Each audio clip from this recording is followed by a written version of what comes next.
Bom dia, pessoal do terceiro ano. Vocês estão me ouvindo?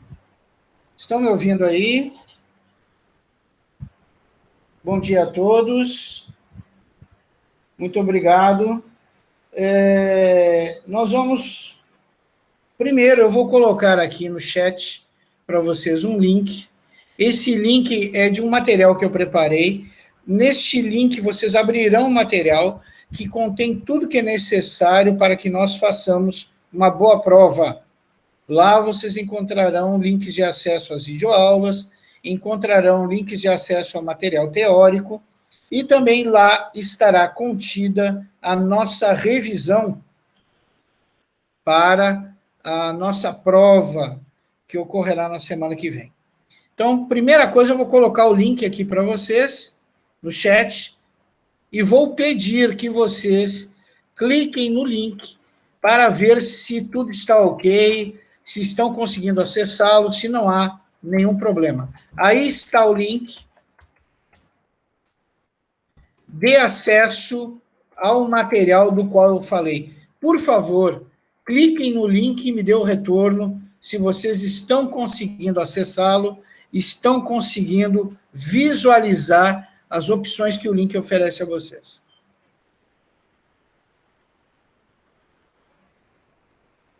Aí, seu Jean, seu Francisco, dona Franciele, seu Vitor, dona Rayane, seu Gilson, dona Maiara, aluna fantasma, e outros colegas que estão aqui conosco hoje, eu peço que cliquem no link e me deem o retorno, se conseguem ou não acessá-lo. O David já, muito obrigado, David, meu filho, diz que consegue. Por favor, os demais... Ótimo. Excelente, gente. Excelente. Muito bom. Então, os que já acessaram e aqueles que irão acessar poderão verificar que no corpo do material vocês encontram tudo.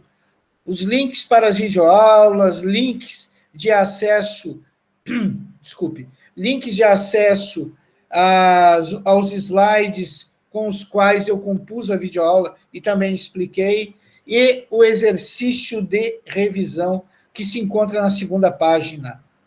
Ok? Então, posso ficar tranquilo, todos conseguiram acessar, quem cala consente, então todos conseguiram acessar. Na aula de hoje, eu começarei passando a vocês uma videoaula que fala sobre a segunda parte da República Oligárquica. É fundamental que nós venhamos a ter conhecimento dessa parte para que possamos fazer a nossa prova. Então, primeiro, nós vamos assistir a este vídeo que eu preparei para vocês, falando sobre a segunda parte da República Oligárquica. República Oligárquica, que corresponde à segunda fase da República Velha. Primeira fase da República Velha, capa e espada, ou capa e espadas, né? Ou espadas simplesmente, governos militares, e segunda fase da República Velha, República Oligárquica, que se chama oligárquica porque privilegiava uma minoria, uma classe social, ou um grupo social em particular, que era a elite agrária e os cafeicultores. Bom, deixa eu preparar esse vídeo para vocês. Ao término do vídeo, realizaremos juntos e responderemos juntos às revisões. Então, só um minutinho, gente, por favor.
para o terceiro ano do ensino médio, Colégio Alfenísia Freire. Esta aula é uma continuação do nosso estudo sobre a República Oligárquica, que faz parte da segunda fase da República Velha. Nós estudamos alguns presidentes oligarcas na aula anterior e hoje estudaremos os demais. Lembrando que o nome República Oligárquica tem a ver com oligarquia. Oligarquia é governo é um governo voltado a privilegiar uma determinada classe social ou grupo. Por isso, no República Oligárquica, no caso em questão, os presidentes eleitos, eles tinham como grande preocupação privilegiar a elite agrária, principalmente os cafeicultores do Sul e Sudeste. Vamos continuar, então, estudando esses presidentes da República Oligárquica. O presidente que vem após Rodrigues Alves é Afonso Pena, que vai governar de 1906 a 1909.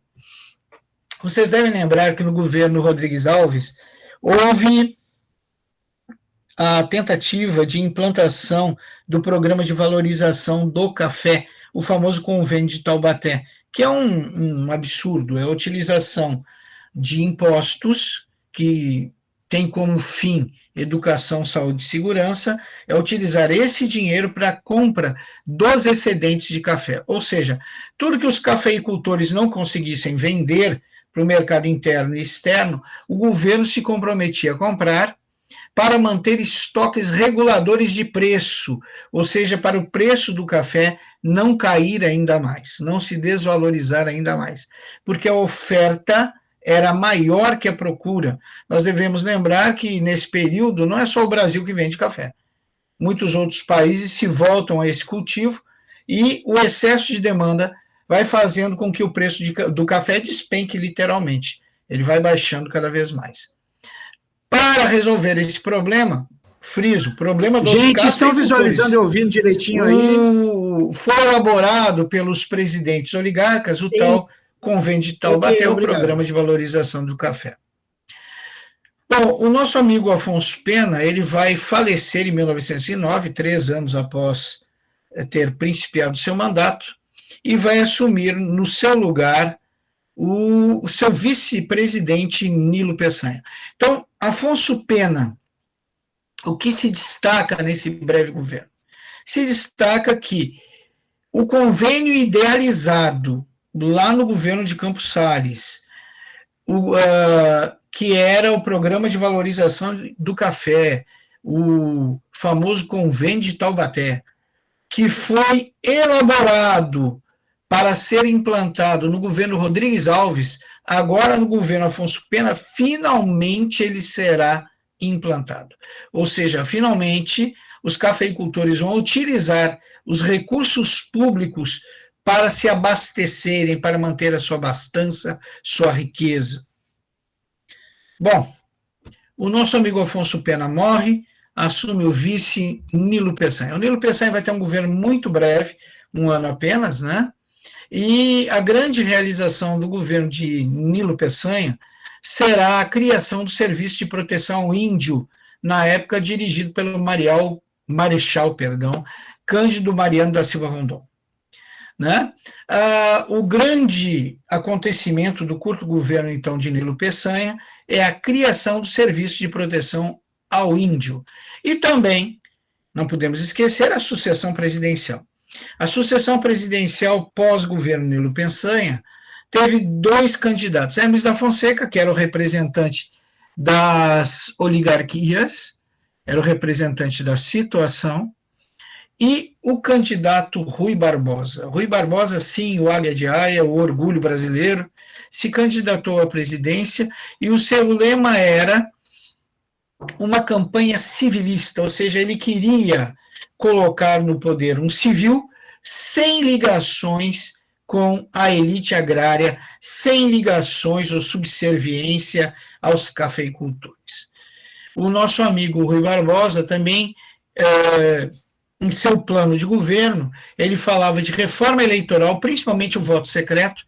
Pessoal, novamente eu saliento, voto aberto não é maneira de se combater a corrupção eleitoral. Pelo contrário, o voto aberto, ele permite o voto de cabresto.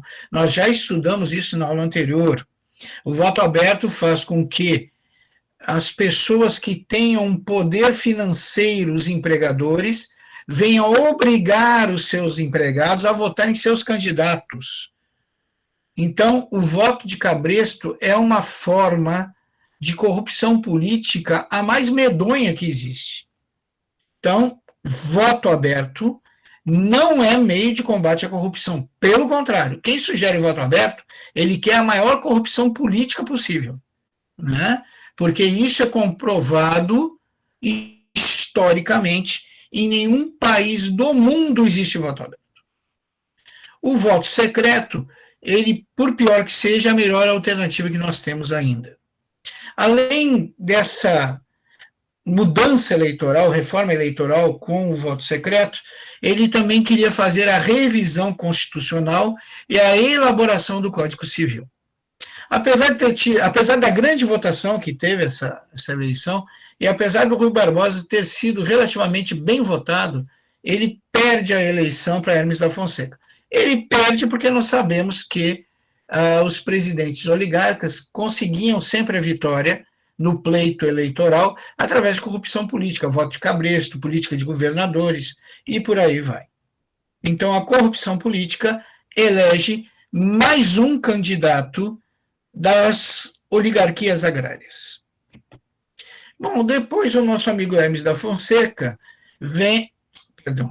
depois o nosso amigo Nilo Peçanha, né? Depois do nosso amigo Nilo Peçanha, vem o Hermes da Fonseca. O Hermes da Fonseca, ele é militar, né? Ele se propunha a um governo de salvação nacional, um governo de moralização, uma intervenção militar para acabar com a corrupção, né? Uma intervenção política federal para colocar o Brasil nos eixos, ou seja, um governo moralizador. Na realidade, o que o nosso amigo Hermes da Fonseca estava fazendo era utilizar dos seus poderes políticos para derrubar as oligarquias oposicionistas, substituindo-as por outras que apoiassem a sua administração. Então, o Hermes da Fonseca utilizou essa chamada campanha política de salvação nacional e intervenção federal, na realidade, para eliminar os seus opositores políticos e não para acabar com a corrupção política. Então, essa política de intervenção federal, que teria como propósito acabar com a corrupção, que na realidade não, nós já frisamos que o grande objetivo aí dessa política de salvação e intervenção federal nacional era simplesmente politicagem, usar o poder federal para eliminar as concorrências, ou seja, as oligarquias oposicionistas. Essa política de intervenção, então, ela vai dar origem a uma revolta, a chamada Revolta de Juazeiro, que vai ocorrer no Ceará, que era liderada pelo mitológico Padre Cícero, né? Então, mediante essa revolta, mediante uma oposição, a possibilidade de uma oposição armada surgir aqui no Nordeste, essa tal política de salvação nacional com intervenção federal vai começar a se desgastar e o Hermes da Fonseca vai começar a recuar. Ainda em seu governo, lá na cidade do Rio de Janeiro, vai eclodir uma outra revolta. Além da revolta de Juazeiro, que nós acabamos de falar, vai eclodir a revolta da Chibata, liderada pelo marinheiro João Cândido. Essa revolta da Chibata, os marinheiros se revoltaram com o péssimo tratamento que recebiam dos oficiais. Eles trabalhavam horas excessivas, tinham uma péssima alimentação, poucas horas de descanso, e os seus oficiais podiam até aplicá-los chicotadas, né? Ou seja, aplicar castigos corporais. Sendo que alguns desses castigos corporais, aplicados de maneira excessiva, já haviam levado muitos marinheiros à morte. Então, o nosso amigo aí, o marinheiro João Cândido dá um basta, ele cria uma revolta, né? E essa revolta, ela tenta trazer direitos mínimos aos marinheiros, ou seja, uma carga horária de trabalho suportável, uma alimentação digna e o fim dos castigos corporais que muitas vezes levam à debilidade ou à mesma morte. Eu não preciso dizer para vocês que essa rebelião militar foi duramente reprimida, né? Então, a princípio, o nosso amigo Hermes da Fonseca se mostra favorável às demandas de João Cândido. João Cândido, então, acredita em Hermes da Fonseca e, depois de tudo parecer mais tranquilo, existe uma forte repressão militar sobre os revoltosos, a maioria vai acabar presa e muitos mortos, né? Bom, não preciso dizer que todos os desmandos realizados pelos presidentes oligarcas que realizavam governo atrás de governo somente para manter privilégios, somente para manter o enriquecimento desse pequeno grupo da elite agrária, ele mergulha o país numa grave crise econômica, né?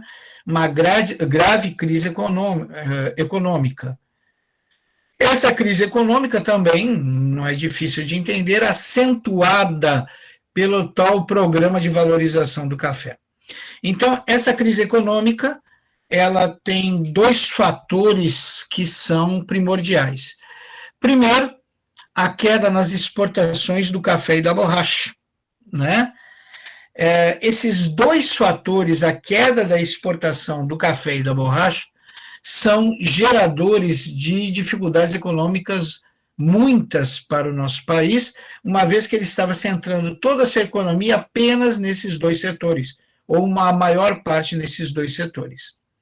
O governo descapitalizado, sem dinheiro, ele vai levar o ministro da Economia de Hermes da Fonseca a propor um segundo futlum. O que é o futlum? Futlum é o seguinte: tu já tomou vários empréstimos no exterior e não está conseguindo pagar. Tu vai aos teus credores e diz: olha, eu preciso de mais dinheiro. Os credores dizem: mas não está pagando nem o que tu já tirou. Aí, tu sendo presidente ou ministro de um país tão rico quanto o nosso, tu oferece como garantia as salvaguardas do Tesouro Nacional e propõe o seguinte: olha, eu vou tomar mais dinheiro, mas me proponho, em 63 anos, pagar toda a dívida com os juros que vocês estabelecerem. Aí eu não preciso falar aos senhores que os juros são estratosféricos. O banqueiro empresta mais, espera os 63 anos, e depois de 63 anos, essa dívida tem correção de mais de 1.500%, fazendo-a se tornar impagável, escravizando financeiramente o nosso país, que a partir de então só consegue pagar os juros da dívida, sem jamais conseguir abater o valor principal dessa dívida. Vamos continuar. Depois do governo desastroso de Hermes da Fonseca, nós vamos ter o governo de Venceslau Braz. Ele governa de 1914 a 1918. Eu não preciso dizer para vocês, nós já estudamos isso, 1914 a 1918 é exatamente a Primeira Guerra Mundial, né? O governo do coitado Venceslau Braz ocorre exatamente no período da Primeira Guerra Mundial. O Brasil não possuía um parque industrial, né? Não possuía um parque industrial interno que pudesse manter as nossas demandas por manufaturados. A elite cafeeira que mandava no país através dos presidentes oligarcas preferia trazer tudo do exterior. Então, os nossos produtos manufaturados vinham da Europa, principalmente da Inglaterra. Com a Primeira Guerra Mundial, o fluxo, o envio desses produtos industrializados para o Brasil, ele diminui muito e quase cessa. Então, Venceslau Braz, ele se vê obrigado a investir no fomento da indústria nacional.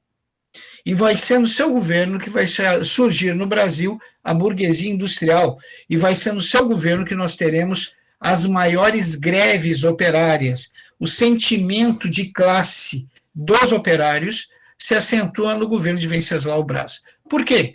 Porque nós temos uma acentuação da atividade econômica industrial. Né? Então, nós temos uma burguesia industrial maior e, consequentemente, uma classe operária maior também. Além desse grande problema, né, que ocorreu com a Primeira Guerra Mundial, bem no governo do Venceslau Braz, também no seu governo, lá no sul do país, vai ocorrer um movimento muito parecido àquele movimento de Canudos, lembra aquele movimento que a gente estudou? Pois bem, vai surgir um movimento lá no sul do país, muito semelhante a este movimento, né? Então, é a chamada Guerra do Contestado. A Guerra do Contestado, como a Guerra de Canudos, a principal causa é a miséria e a fome da população sertaneja. Então, nas fronteiras de Santa Catarina e Paraná, vai surgir este movimento. O movimento tem um caráter messiânico, um caráter religioso, porque o líder desse movimento, tal qual Canudos, também tem esse caráter messiânico, de Messias, de arauto da religião, e ele tem o apelido de monge, seu nome é João Maria. A exemplo de Canudos, esse movimento ele vai ser duramente reprimido também. Né? Então, no governo Venceslau Braz, nós temos dois fatos já de suma importância. O primeiro fato é a Primeira Guerra Mundial. A Primeira Guerra Mundial que vai obrigar, finalmente vai obrigar o Brasil a se industrializar. Né?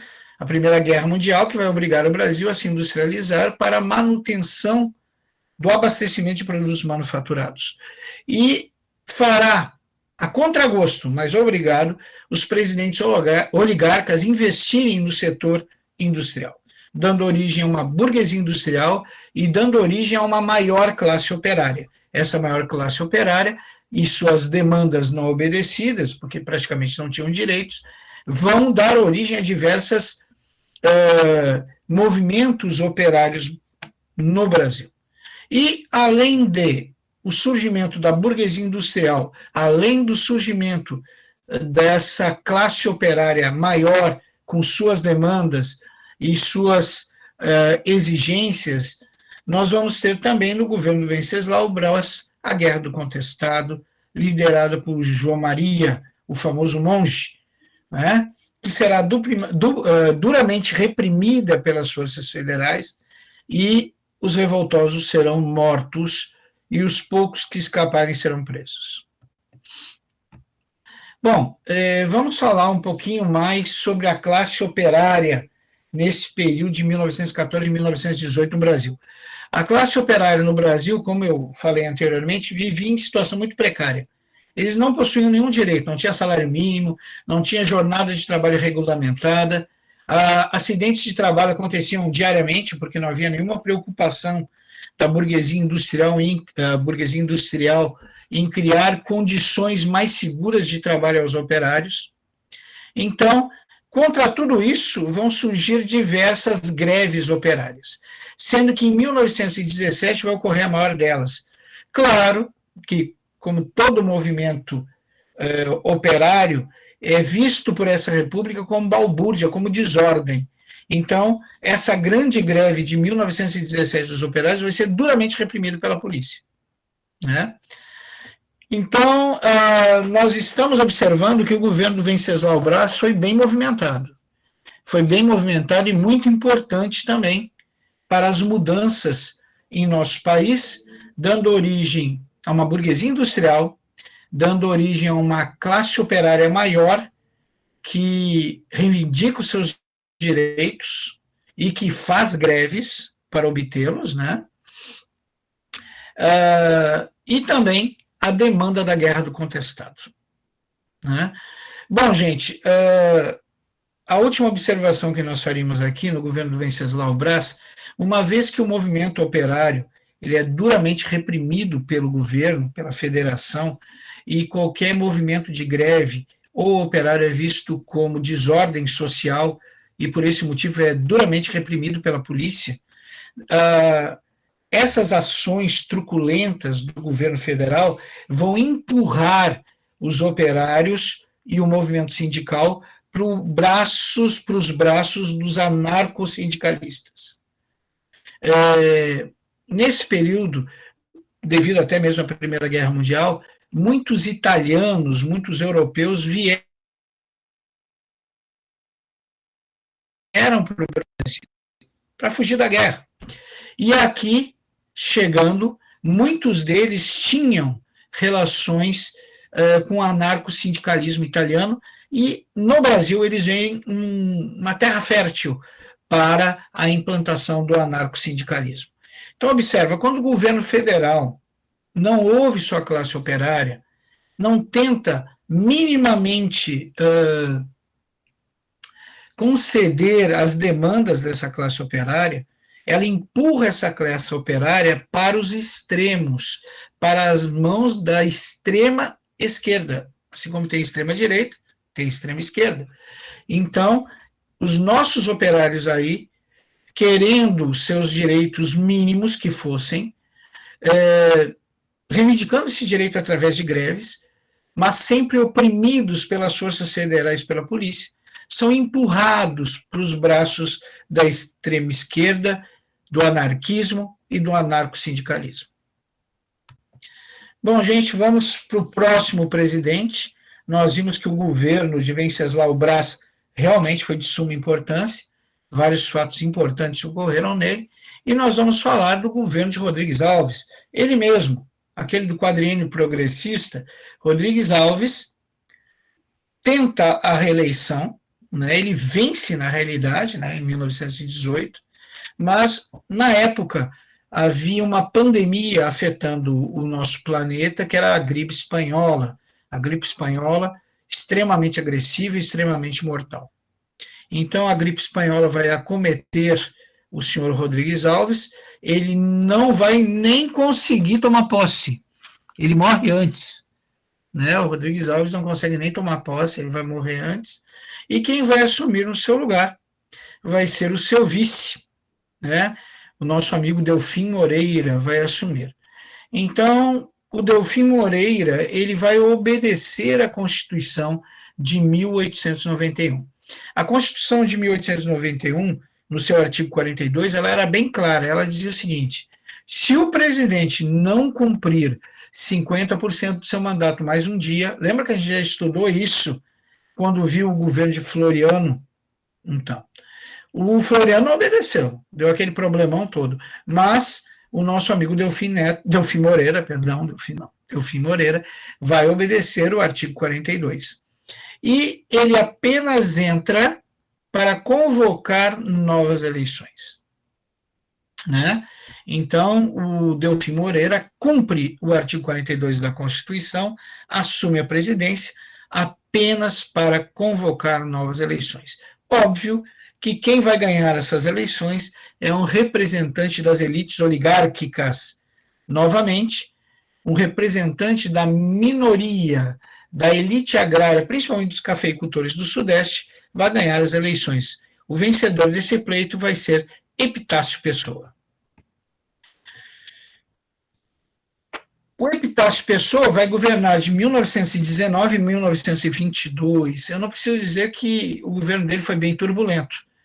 O Brasil passava por sérios problemas econômicos, afinal, o dinheiro do país estava sendo utilizado para manter as mordomias da elite cafeeira, né?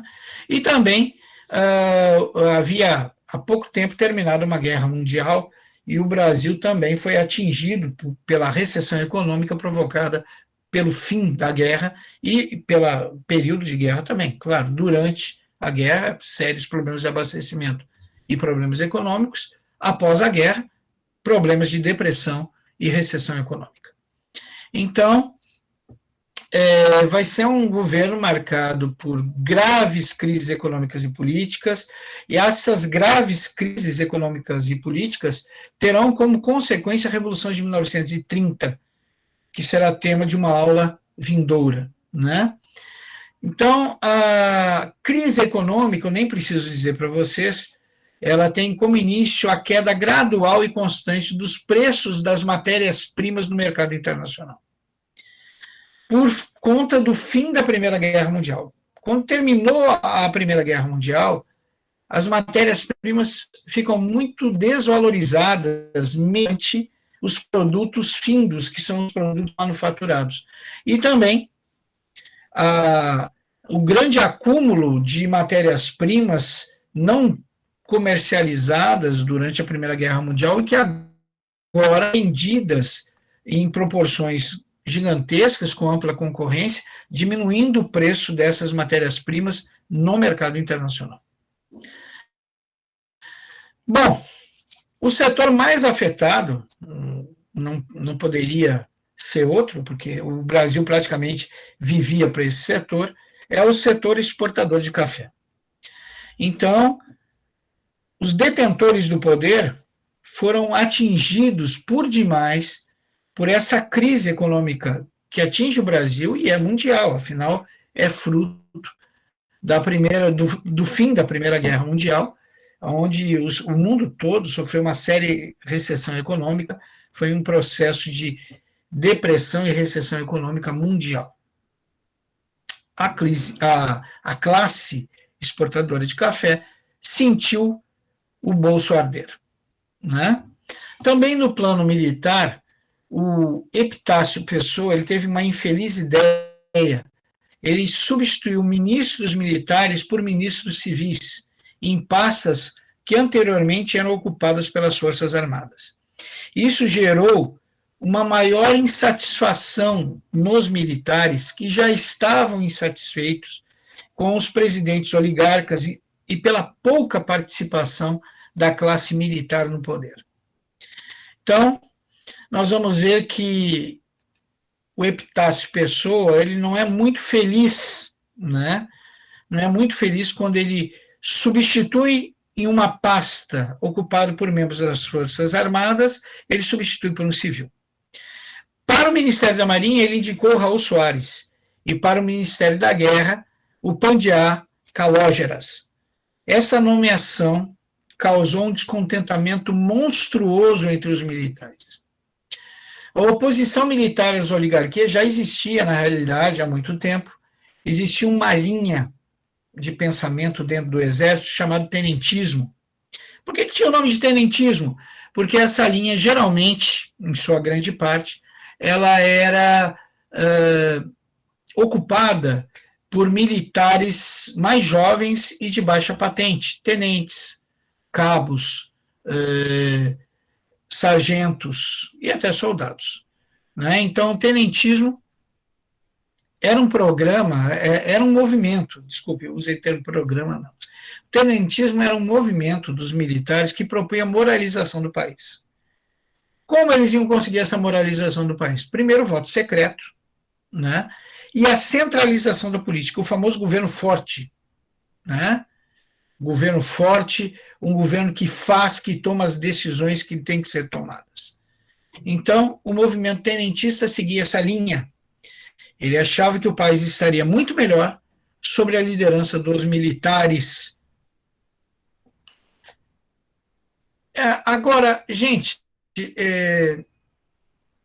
mesmo trocando os presidentes oligarcas por tenentistas, a maior parte dos historiadores fala que seria trocar 6 por meia dúzia. Primeiro porque o governo tenentista, se os tenentistas tivessem chegado à presidência, ele também era um governo muito elitista.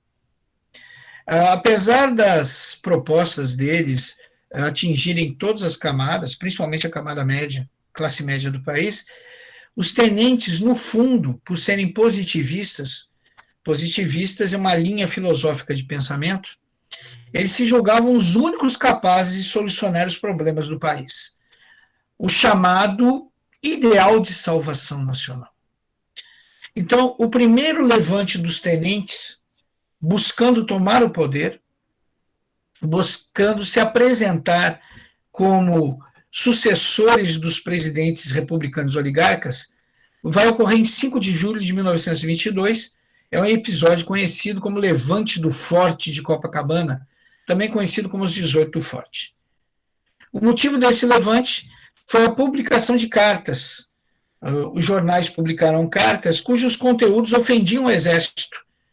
E essas cartas, pretensamente, diziam que o autor delas teria sido Arthur Bernardes, o sucessor de Epitácio Pessoa. Olha que situação. Os militares já estavam desagradados com a substituição de militares em pastas ligadas às Forças Armadas, substituíram os líderes dessas pastas, os ministros, que sempre foram militares, por civis. Isso já desagradou profundamente. E agora, os jornais publicam pretensas cartas escritas por Arthur Bernardes, o sucessor de Epitácio Pessoa, que literalmente desmoraliza o exército, que desmoraliza o tenentismo. Então, isso vai gerar uma revolta, que será conhecida como Levante do Forte de Copacabana, os 18 do Forte. Nós vamos ter uma aula especial sobre o tenentismo, ele é muito importante. Eu vou colocar para vocês um documentário sobre o movimento tenentista, para adiantar um pouquinho, mas não se preocupem, no futuro nós vamos ter uma aula sobre o tenentismo. Vamos falar sobre o governo do Arthur Bernardes. O governo do Arthur Bernardes, então, ele vai de 1922 a 1926. Nós já falamos que já começa com um problema sério com os militares, com o episódio das cartas falsas. Por que diz cartas falsas? Porque o Arthur Bernardes morreu afirmando que ele nunca escreveu essas cartas.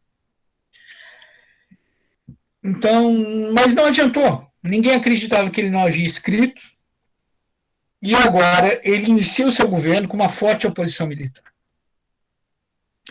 E nós vimos que essa forte oposição militar começa com o movimento dos 18 do Forte, que na realidade tinha dois grandes objetivos no movimento dos 18 do Forte. Primeiro, se apresentar e apresentar os militares como os sucessores ideais aos presidentes oligarcas. E segundo, uma tentativa clara de impedir a posse do Arthur Bernardes. Né? Então, esse movimento dos nossos amigos militares tinha esses dois grandes objetivos. No ano de 1924, mais uma revolta tenentista vai ocorrer, dessa vez em São Paulo, a Revolução Paulista de 1924. O governo reagiu violentamente. Os governos oligarcas, eles sempre reagiram violentamente à oposição. Né? Não havia muita diplomacia dos presidentes oligarcas com seus opositores. E, mais uma vez, o governo vai reagir violentamente, forçando a muitos dos rebeldes a fugirem de São Paulo. Então, os revoltosos aí, paulistas, em sua fuga, eles vão acabar encontrando uma outra coluna militar gaúcha, comandada por Luiz Carlos Prestes. E, dessa forma, né, esses militares que seguiam a coluna Prestes, somados aos rebeldes que fugiram de São Paulo, vai dar origem à coluna Prestes, que percorreu cerca de 25 mil quilômetros no interior do Brasil, denunciando problemas da República Oligárquica, da corrupção da República Oligárquica. No ano de 1927, a coluna Prestes foi desfeita, e a maior parte dos líderes dessa coluna Prestes foi buscar refúgio na Bolívia. Ainda no governo do Arthur Bernardes, só para salientar, só para vocês terem uma ideia, foi no governo dele que ocorreu a importantíssima Semana de Arte Moderna, que vai inaugurar o modernismo do Brasil. Então, nós tivemos a expansão industrial, o crescimento urbano, o desenvolvimento do operariado, tudo isso vai inspirar esses modernistas e vai ser utilizado para eles como matéria-prima nacionalista para a sua arte inovadora, sua arte antropofágica. Bom, vamos continuar. Chegamos ao último presidente oligarca do Brasil, Washington Luiz. 1926 a 1930. Eu não preciso dizer que o país não aguentava mais esses presidentes oligarcas e sua política de privilégio à classe, à elite agrária, principalmente os cafeicultores do Sul e Sudeste. Então, a grande característica do governo de Washington Luiz foi que no governo dele, no fim do governo dele, vai eclodir a chamada Revolução de 30, que vai levar Getúlio Vargas ao poder e que vai dar início à Era Vargas. Também fato que estudaremos em aulas vindouras. Bom, no ano de 1929, nós já estudamos isso, a Bolsa de Nova York quebrou. Se os nossos amigos cafeicultores tinham prejuízo, esse prejuízo foi multiplicado exponencialmente. As economias estavam arruinadas, a maior potência capitalista do mundo, que era os Estados Unidos, estava completamente arruinado. Consequentemente, os Estados Unidos eles eram os maiores compradores de matéria-prima do mundo. E agora esse país estava arruinado e quem vendia matéria-prima estava lascado, né? Então, nós vamos ver que os efeitos dessa grave crise econômica mundial atingem o Brasil, que já vinha com graves problemas econômicos, né? Bom, os efeitos da crise de 29 para o Brasil fizeram o café despencar, os preços do café despencaram de vez. E os fazendeiros, claro, os cafeicultores, pediram mais auxílio ao governo federal. Só que o governo federal não tinha mais o que auxiliar, gente. Aquele plano de valorização do café, o tal do Convênio de Taubaté, já sugava tudo que o país tinha e que podia oferecer ao setor agrário. Aliás, perdão, o que não podia oferecer ao setor agrário, uma vez que estavam utilizando impostos para manter a riqueza dos cafeicultores. Então, dessa vez, o pedido de auxílio dos cafeicultores ao governo federal foi rejeitado. Né? O Washington Luiz desconversou, ele disse que a queda no preço do café ia ser compensado pelo aumento do volume das exportações. O que não aconteceu, claro. O país estava mergulhado numa grave crise econômica de caráter mundial, né? De caráter mundial. Nesse período, 1929, nós sabemos que é a segunda grande crise do capitalismo. Então, o Brasil, que já vinha capenga, acabou de cair. Além dessa grave crise econômica, além de Washington Luiz já estar desagradando as elites agrárias, afinal disse não aos cafeicultores, desconversou. Disse, não, gente, tudo bem, o preço do café caiu, mas a gente vai exportar mais e vai compensar. Né? Deu uma desconversadinha. Além de tudo isso, no plano interno,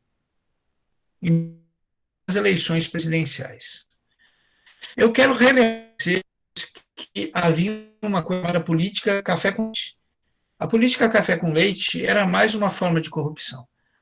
A política café com leite era uma espécie de acordo entre São Paulo e Minas Gerais, que possuíam as duas maiores bancadas. E o acordo era bem nefasto. 4 anos seria paulista. Quando terminasse os 4 anos do presidente paulista, ele indicava um presidente mineiro. 4 anos do presidente mineiro, quando acabasse os 4 anos do mineiro, ele indicava um paulista. Então, era política café com leite. Café, por causa dos paulistas, produtores de café. Leite, por causa dos mineiros, grandes produtores de leite. Só que o Washington Luiz, ele já tinha desagradado os seus cafeicultores. A elite cafeicultora ficou muito desagradada por não ter sido atendida por Washington Luiz. E a elite agrária cafeicultora, ela começou a pressionar o Washington Luiz com uma seguinte linha de raciocínio.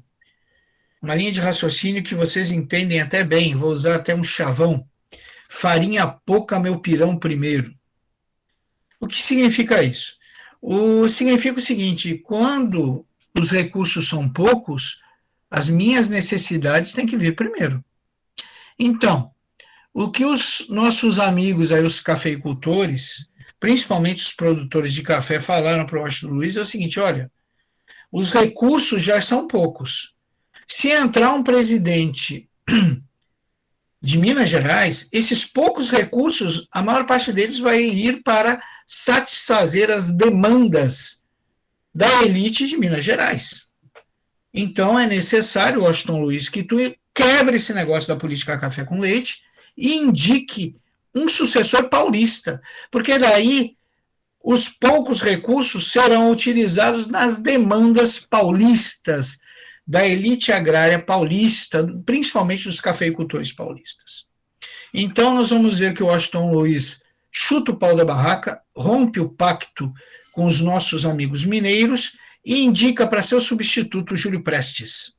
Né? Júlio Prestes, não preciso dizer, era um paulista. Os mineiros não aceitaram de jeito nenhum, é uma traição. E com o rompimento da política café com leite, os mineiros vão para a oposição. Nessa época, havia uma oposição chamada Aliança Liberal. Essa Aliança Liberal era uma frente de oposição ampla que indicava, desculpa, gente, que indicava para a presidência Getúlio Vargas e o seu vice João Pessoa, né? E essa aliança liberal aí, ela era um misto de tudo que ainda não tinha conseguido meter a mão no poder, né? Então, ela contava com as oligarquias agrárias lá do Rio Grande do Sul, principalmente as oligarquias que nunca foram atendidas em suas demandas de maneira plena pelos presidentes oligarcas, que, como sempre, preferiam os cafeicultores, né? Também tinha oligarquias da Paraíba, de Minas Gerais, além do Partido Democrático, que foi formado por dissidentes daquele Partido Republicano Paulista, o primeiro partido brasileiro, o PRP. O programa de aliança liberal vai de encontro também aos interesses das classes dominantes marginalizadas pelo setor cafeeiro.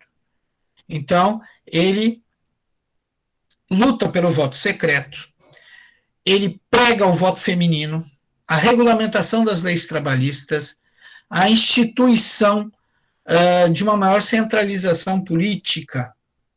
De quebra, ele propõe anistia a todos os tenentes, lembra do movimento tenentista, condenados por terem realizado o movimento tenentista contra aqueles dois presidentes anteriores que nós estudamos. Então, no momento que essa frente liberal oferece anistia a esses militares, ela também sensibiliza o setor militar. Então, essa frente liberal, na realidade, congregava quase o país todo. E mais que congregar o país todo, congregava várias correntes oposicionistas também ansiosas de chegar ao poder.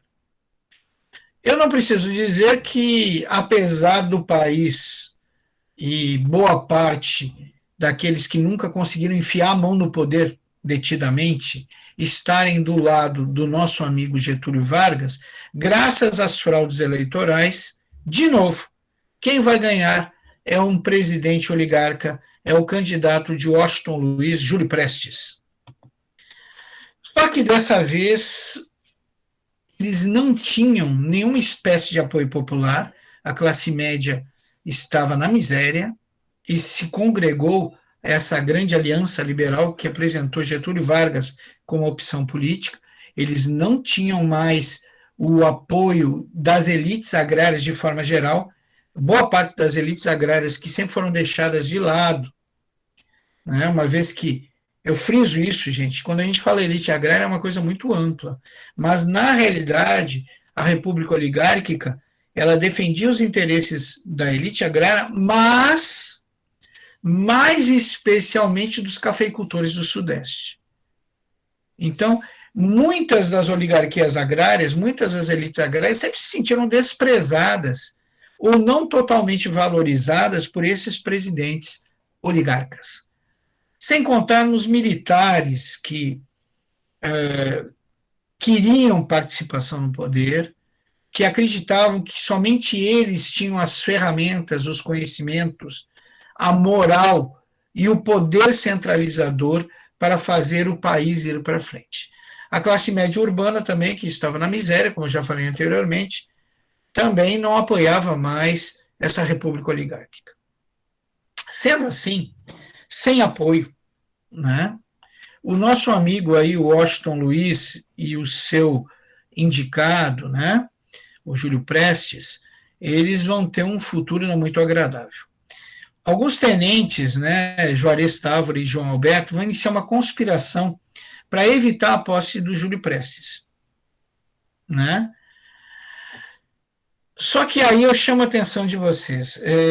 Esses tenentes, eles queriam realmente uma conspiração para depor Washington Luiz e colocar o Getúlio Vargas no poder, uma vez que eles também congregavam a Aliança Liberal. Mas eles tinham um medo terrível. Que medo é esse? Né? O medo que essa conspiração acabasse contando com participação popular. Né?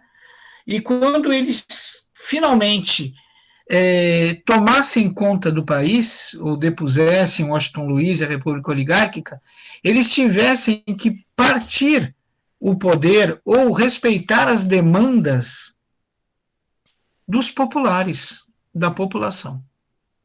Né?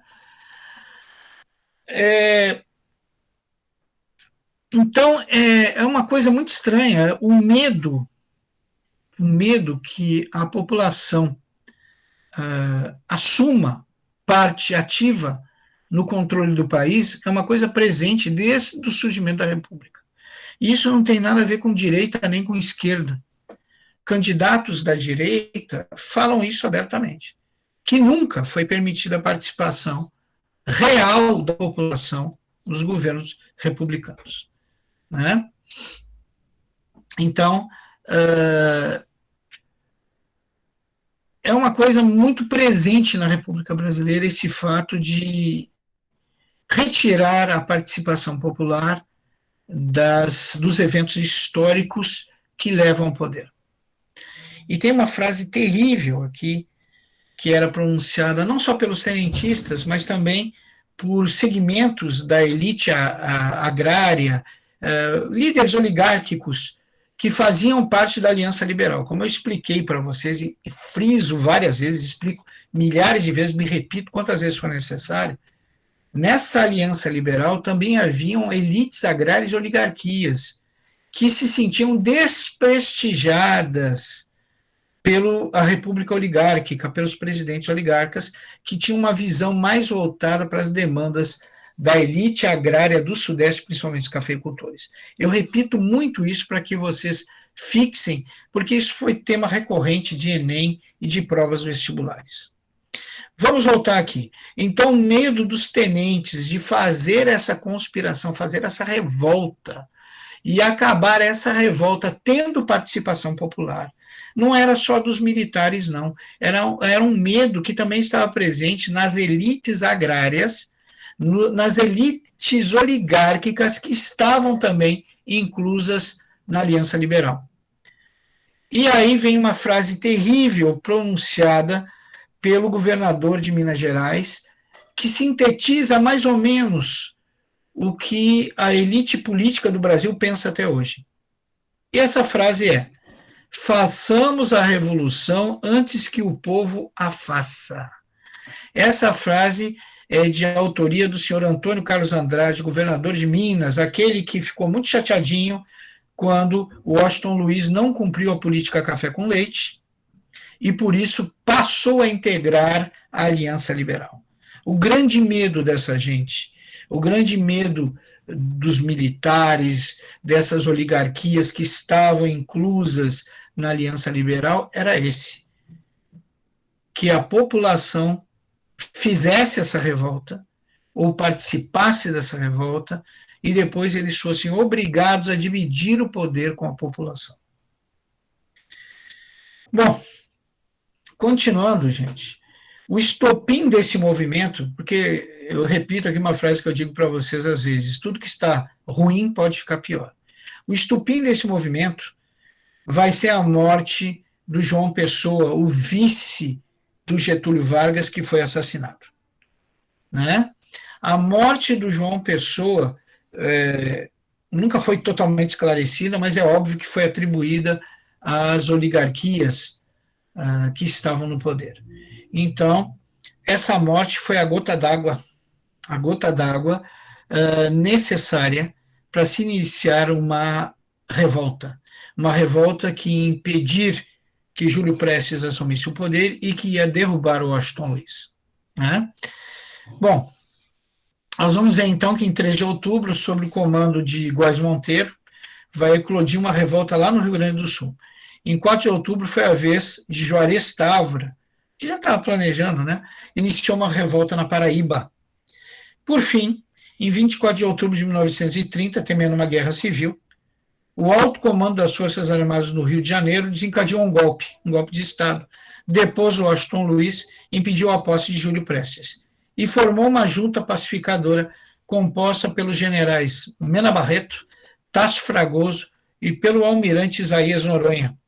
No dia 3 de novembro, olha como a coisa foi rápida, Getúlio Vargas já era empossado de forma provisória como presidente da República. Bom, esse fato vai dar fim à segunda fase da República Velha, vai dar fim à manutenção no poder dos presidentes oligarcas, voltados a manter os privilégios de uma minoria, de uma elite agrária, principalmente a elite cafeicultora do Sudeste. Então, aqui encerramos com a Revolução de 30, encerramos este período da história que foi República Velha, em sua segunda fase, República Oligárquica. Espero que vocês tenham gostado.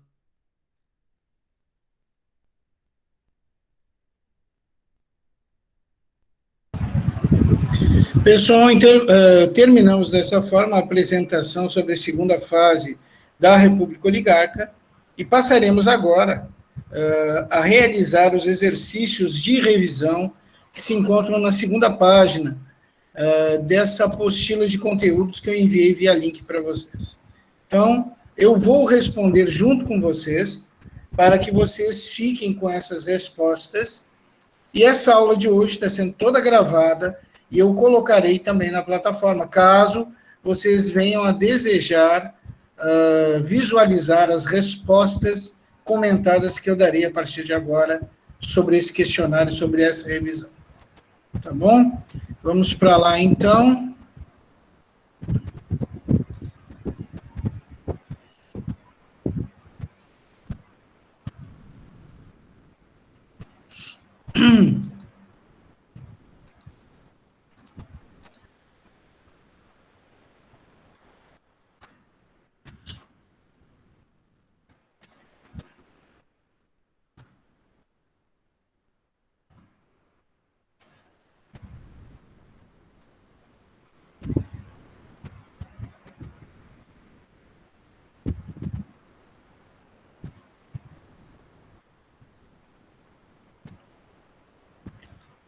Eu peço que vocês acompanhem daí, né, a revisão, as perguntas de revisão para a prova, que estão contidas na segunda página dessa apostila de conteúdos que eu mandei para vocês. Então, vamos à primeira pergunta. Só um pouquinho, desculpa aqui, gente. Deixa eu ver se eu consigo.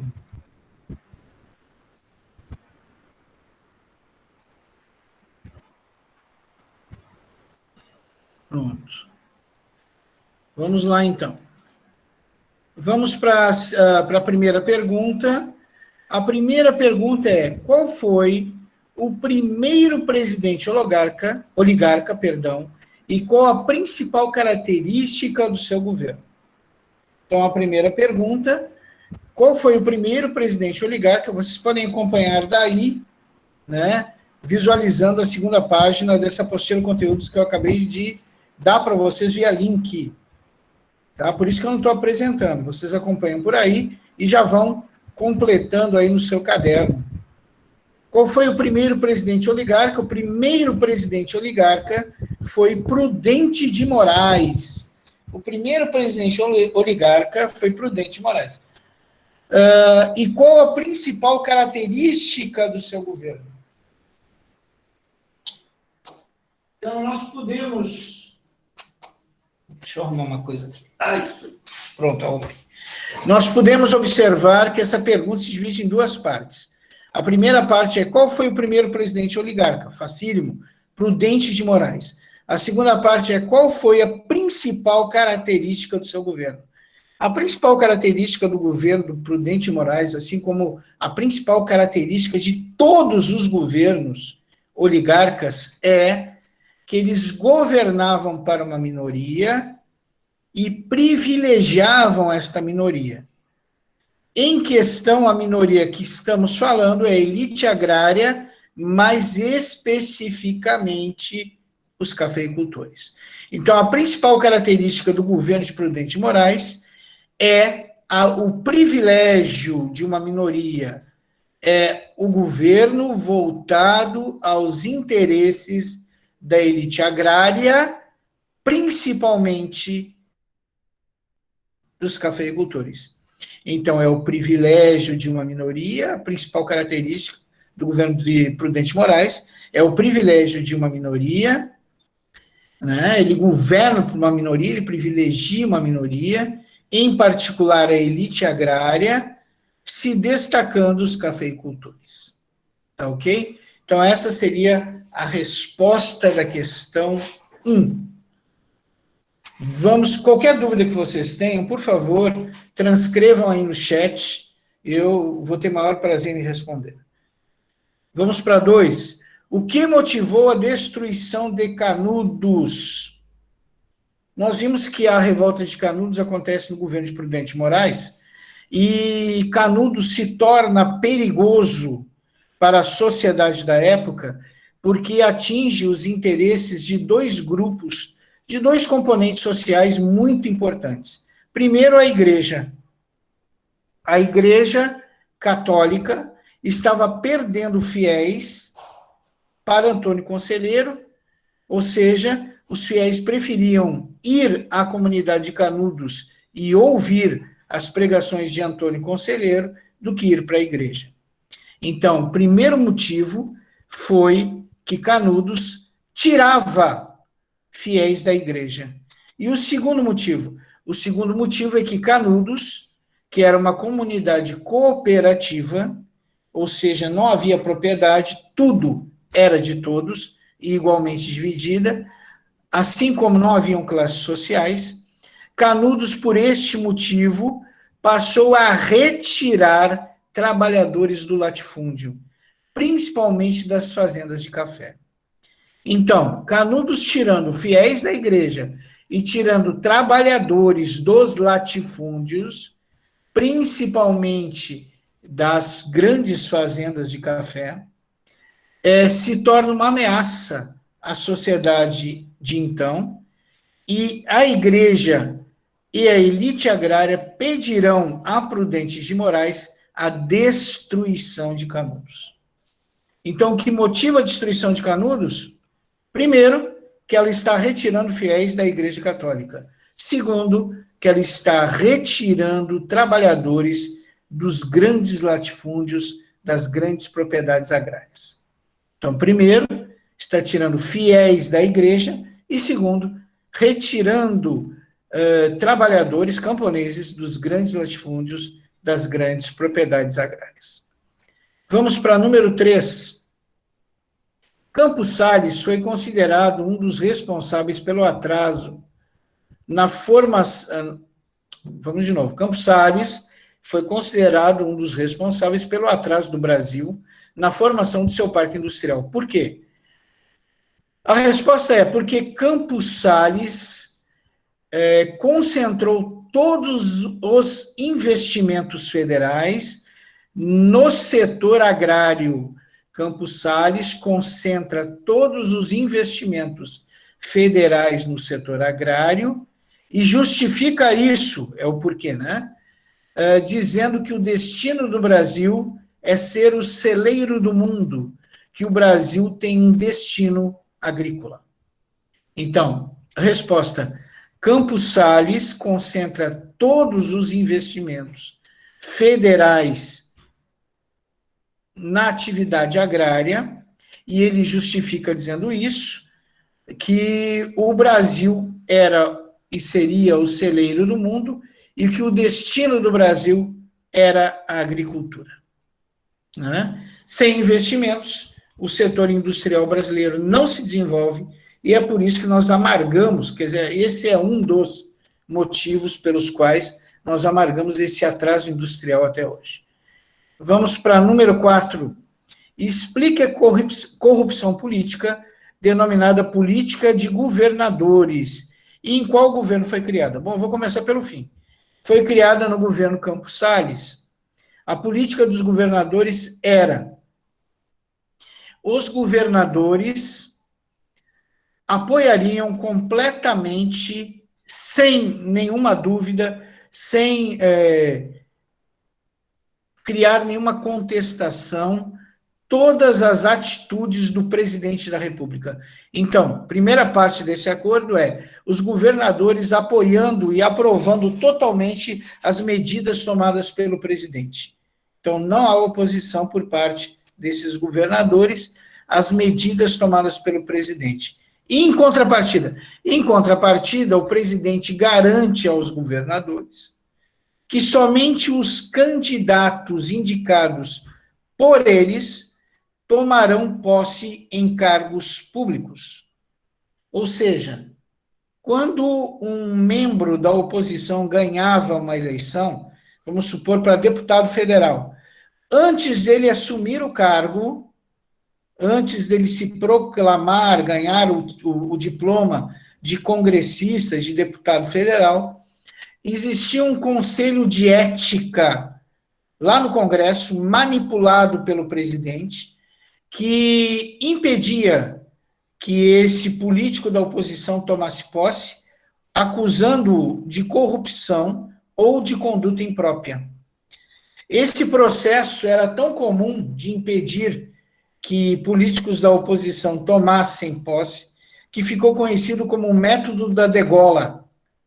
Quer dizer, o cara fazia o mais difícil, eu ganhava a eleição, mas não conseguia, de maneira alguma, assumir o seu cargo, porque o Comitê de Ética do Congresso, manipulado pelo presidente, o acusaria fatalmente de corrupção ou conduta imprópria e o impediria de tomar posse. Desta forma, só tomariam posse, tanto no Congresso quanto no Senado, os candidatos indicados pelos governadores. Então, esse é o absurdo chamado política dos governadores. Apoio irrestrito e total ao presidente, em troca de só tomar posse no Congresso e no Senado candidatos indicados por estes governadores. Ok? Esta é a resposta da número 4. Vamos para a número 5. Qual a relação entre Rodrigues Alves e o Estado do Acre? Bom, Rodrigues Alves, ele compra o Estado do Acre e da Bolívia através do famoso Acordo de Petrópolis, isto porque Rodrigues Alves tentava impedir uma guerra entre Bolívia e Brasil, ocasionado pela exploração da borracha neste território, que hoje é o Acre, e originalmente já foi boliviano. Então, qual é a relação entre Rodrigues Alves e o Estado do Acre? Rodrigues Alves, ele compra o Estado do Acre da Bolívia através do Acordo de Petrópolis. Rodrigues Alves, então, compra o Estado, o Rodrigues Alves compra o território onde hoje é o Acre da Bolívia, através do Acordo de Petrópolis. Vamos para número 6. O que motivou a revolta da vacina e em qual governo ocorreu? Vou começar pelo fim. Ocorreu no governo de Rodrigues Alves. E o que motivou a revolta da vacina? A obrigatoriedade da vacina contra a febre amarela. Né? Então, ocorreu no governo Rodrigues Alves, e o que motivou a revolta da vacina foi a obrigatoriedade da vacina da febre amarela. Gente, o Brasil amargava um surto de febre amarela, principalmente na capital do país, na cidade do Rio de Janeiro, e esse surto estava consumindo a população, gerando diversos óbitos e gerando grandes dispêndios grandes custos na saúde para o governo federal. Então, Rodrigues Alves, ele ordena que todo cidadão do Rio de Janeiro tem que se vacinar contra a febre amarela. Infelizmente, o povo brasileiro não é muito bom de obedecer ordens e normas, né? Ele sempre tem um porquê para contestar ou um pedido para que se ajuste a norma às suas vontades. Então, não foi diferente, boa parte da população não se vacinou contra a febre amarela, e Rodrigues Alves, ele toma uma medida extrema. Ele pega um enfermeiro, esse enfermeiro leva as vacinas com ele em uma bolsa, mas 2 policiais acompanham o enfermeiro, vai batendo de porta em porta, e obrigatoriamente todos os moradores das casas por qual passa esse enfermeiro terão que se vacinar. Caso o cidadão se recuse a se vacinar, os policiais o pegam na marra, tiram-lhe as calças e o enfermeiro ministra a vacina nas nádegas do cidadão. Muitas vezes isso aconteceu em área pública, levando esses cidadãos ao constrangimento. Essa atitude de obrigatoriedade para que se tome a vacina da febre amarela, essa atitude de truculência, pegando na marra o cidadão e o obrigando a se vacinar, vai ser os itens que motivaram a revolta da vacina. Então, estas serão as causas para a revolta da vacina. Vamos para a número 7. O Hermes da Fonseca, quando se elegeu, ele se elegeu com um programa de combate à corrupção, porque ele dizia que somente combatendo a corrupção nós teríamos a salvação nacional. Olha que coisa bonita, quantas vezes vocês já não ouviram isso dos políticos, né? Combata a corrupção, eu vou combater a corrupção, eu vou trazer a moralidade, depois a criatura entra e é pior que os corruptos que estavam lá. Faz a gente ter saudade dos corruptos antigos, né? Mas isso é outra história. Bom, por que o Plano de Salvação Nacional de Hermes da Fonseca quase provocou uma guerra civil? O Programa de Salvação Nacional de Hermes da Fonseca, que combatia a corrupção, na realidade, era para utilizar os recursos federais no combate aos seus inimigos políticos. Então, os inimigos políticos de Hermes da Fonseca eram acusados fatalmente de corrupção, eram presos e suas propriedades eram confiscadas. Só que a maior parte dos inimigos políticos do Hermes da Fonseca eram compostos pela elite agrária nordestina. E aí se tornou quase uma prática comum ver a elite agrária nordestina sendo presa pelo Programa de Salvação Nacional do Hermes da Fonseca, né? Ou seja, a elite agrária nordestina acusada de corrupção era presa e suas propriedades confiscadas. A ação chegou a tal ponto que provocou uma revolta no Nordeste. E o padre Cícero, ele vai encabeçar uma revolta contra esse plano de salvação nacional do Hermes da Fonseca. Esse plano de salvação nacional do Hermes da Fonseca, ele quase provocou uma guerra civil entre Sul e Sudeste contra o Nordeste, né? Então, por isso que o plano de salvação nacional do Hermes da Fonseca, quase provocou uma guerra civil no Brasil. Vamos para número 8, eu já até respondi sem querer. Quem era o líder da revolta de Juazeiro? Padre Cícero, né? O que foi a política de café com leite e por que terminou? A política de café com leite era mais uma forma de corrupção política. As 2 maiores bancadas de deputados no Congresso eram de São Paulo e de Minas Gerais. Essas bancadas, através de um acordo político fraudulento, determinaram um rodízio no poder. Por 4 anos, o presidente seria paulista e nos outros 4, o presidente seria indicado pela bancada de Minas Gerais. Como Minas Gerais era uma grande produtora de leite, eles botaram o nome de política do café com leite, porque era uma política de controle do governo e da presidência através de São Paulo, cafeicultor, e Minas Gerais, produtor leiteiro. Então, a corrupção era tão grande que eles tinham até condições de fazer o rodízio no poder. 4 anos vai ser paulista, as outras eleições que nós vamos roubar, a gente vai ganhar de qualquer jeito, nos outros 4 anos o presidente vai ser mineiro. Por que terminou? Terminou devido ao agravamento econômico do Brasil. O Brasil entrou numa grave crise econômica e o presidente Washington Luiz, vendo que os recursos financeiros rareavam, ele decidiu, algo que eu até falei aqui no meu vídeo, uma frase popular que é: farinha pouca, meu pirão primeiro. Eu vou manter na presidência um paulista porque eu quero que sejam garantidos, mantidos os privilégios para a elite agrária do Sul e Sudeste.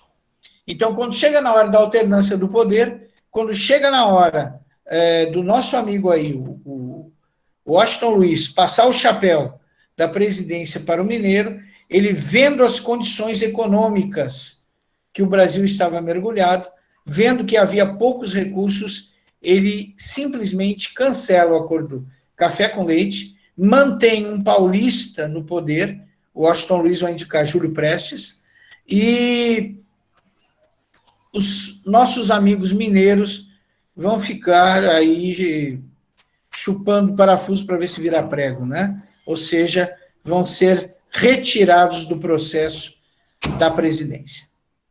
Então, por isso que terminou, pela escassez de recursos e pelo desejo que tinha Washington Luiz que esses poucos recursos continuassem sendo direcionados na manutenção dos privilégios da elite agrária do Sul e Sudeste, principalmente os cafeicultores. Tá ok? Vamos então para número 10. Número 10. Quem era o candidato a presidente pela frente que fazia oposição a Washington Luiz? Gente, o candidato à presidência era Getúlio Vargas. Vocês viram aí no vídeo que o Brasil estava mergulhado numa grave crise econômica, desemprego massivo, o nosso dinheiro desvalorizado, o endividamento externo incontrolável, né? De todos os lados a economia estava sangrando, né? Tudo isso porque os recursos federais que deveriam ser utilizados na geração de empregos, na modernização do nosso setor produtivo, no auxílio aos necessitados, estava sendo desviado para a compra de café para manter o enriquecimento da classe cafeeira. Então, não era mais possível se tolerar essa república oligárquica que privilegiava sempre os mesmos e sempre essa minoria e deixava a maior parte da população entregue à própria sorte. Consequentemente, esse fato levou que surgisse uma frente de oposição. Essa frente de oposição era um verdadeiro balaio de gatos, tinha de tudo. Tinha parte da elite que ainda não tinha conseguido chegar ao poder, tinha sindicalistas, tinha tenentistas, tinha políticos, até mesmo de partidos que anteriormente defendiam a República Oligárquica, e tinha também toda a bancada mineira, porque quando os mineiros foram passados para trás na política café com leite, eles ficaram extremamente revoltados.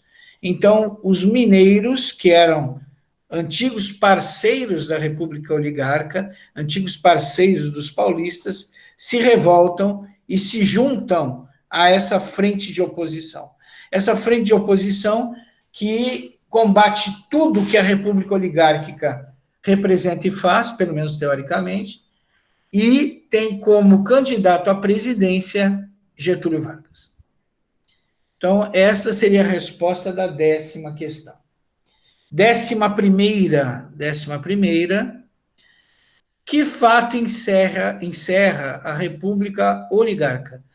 O fato que encerra a República Oligárquica é a deposição de Washington Luiz e a não permissão que o seu candidato assuma a presidência por parte do movimento militar tenentista. Os tenentistas darão um golpe de Estado, que impedirá a manutenção do governo de Washington Luiz e impedirá, de igual forma, que o candidato de Washington Luiz, vencedor das eleições, sempre ganhavam, né?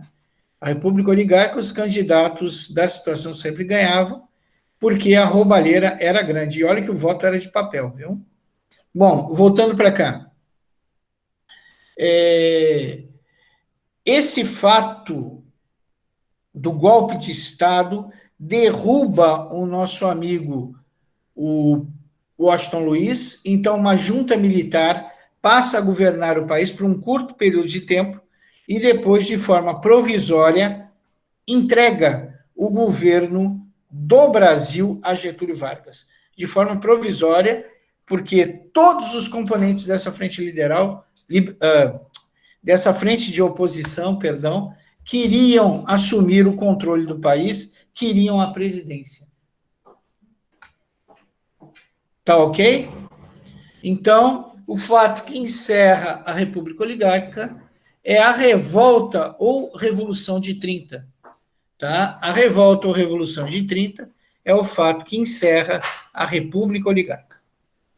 Gente, terminamos aqui a nossa exposição das questões para a revisão. Já assistimos igualmente o vídeo, a videoaula. Essa videoaula e essas respostas estão sendo gravadas e vão ser deixadas à disposição dos senhores lá na plataforma. Lembramos a todos que a prova de história já é na segunda-feira agora, dia 14. Lembramos a todos que as provas serão subjetivas e não objetivas. Lembramos também que as provas iniciam às 9 horas e tem um período das 9 até às 12 horas. Depois das 12 horas, encerra, né? Lembramos também que, por serem provas subjetivas, as questões que exigem cálculo, as disciplinas que exigem cálculo, elas deverão ser, as respostas, né, deverão ser fotografadas e enviadas para o e-mail da plataforma, que é a plataforma cof@gmail.com. Bom, terminamos aqui o conteúdo para a nossa prova de segunda-feira, que é só a segunda fase da República Oligárquica. E eu pergunto aos senhores, tem alguma dúvida? Vocês gostariam que eu explanasse alguma coisa? Respondesse alguma pergunta de novo que não ficou clara? Vocês desejam, existe o desejo que eu acrescente mais alguma coisa? Sim ou não, gente? Ou já está bom? É o suficiente? Sim ou não? Meu Deus do céu. Rapaz, deixa eu ver aqui se o povo está de corpo presente aqui, meu Deus do céu. Acho que está todo mundo lá no joguinho. Deixa eu ver aqui. Até Jean foi embora, cara, não é possível. Ô, Rayane, graças a Deus. Graças a Deus. Pelo menos tu não me abandonou, minha filha. Eu espero que os outros também não tenham me abandonado. Então, tá tudo certo, tá ótimo até aqui. Se está tudo certo, está tudo ótimo, eu não vou cansar mais vocês. Sei que vocês já devem estar cansados, nós estamos aqui há quase 2 horas de aula, né? Eu falando sem parar, deve estar todo mundo cansado aí.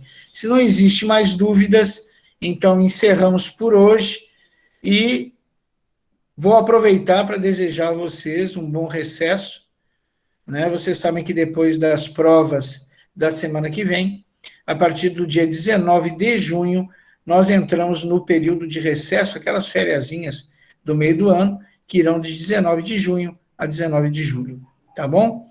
Então, se não nos falarmos mais, um bom recesso, boas férias, e espero que quando retornarem, nós já estejamos no modo presencial.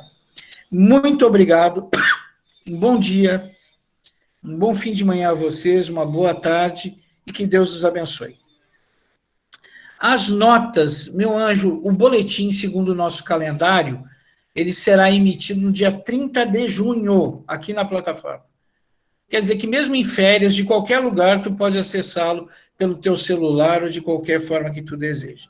Junto com esse boletim, sairão também as notas referentes à paralela da primeira unidade, né? Então, dia 30 de junho, sairão as notas da segunda unidade e sairá também a nota da paralela da unidade 1.